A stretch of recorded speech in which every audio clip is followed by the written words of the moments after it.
Kondisi makin parah, Jessica Iskandar tak kuat lagi tahan sakit pasca berhari-hari belum sembuh.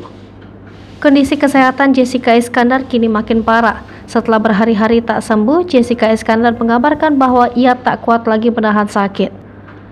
Terlebih, Jessica Iskandar sakit di saat utang cicilan rumah melilitnya dan ditipu oleh sang sahabat senilai 10 miliar rupiah.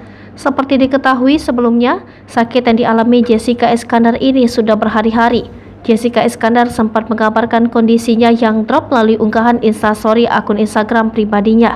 Dalam unggahan itu terlihat Jessica Iskandar meminta doa dari netizen untuk kesembuhannya.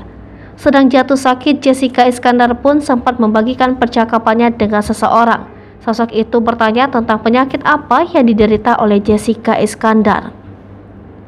Setelah beberapa hari jatuh sakit, Jessica Iskandar pun membagikan kondisinya yang tak kunjung sembuh. Dilansir dari unggahan instastory-nya kembali, Jessica Iskandar mempertanyakan kapan ia bisa sembuh dalam sakit yang diderita.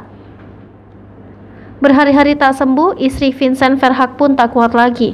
Demi kesehatannya, Jessica Iskandar langsung pergi ke rumah sakit untuk melakukan infus.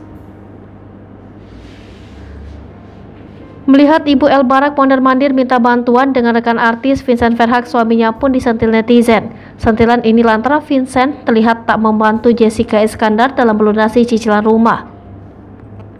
Menjawab celotehan netizen, Vincent ternyata mengakui bahwa sebelum cobaan ini datang, mereka memiliki uang masing-masing. Karena cobaan ini, Vincent tak bisa tiba-tiba menjadi seorang pahlawan yang membantu istrinya membayar cicilan. Ayah sambung El Barak lantas menjelaskan alasannya tak dapat membantu Jessica Iskandar membayar cicilan.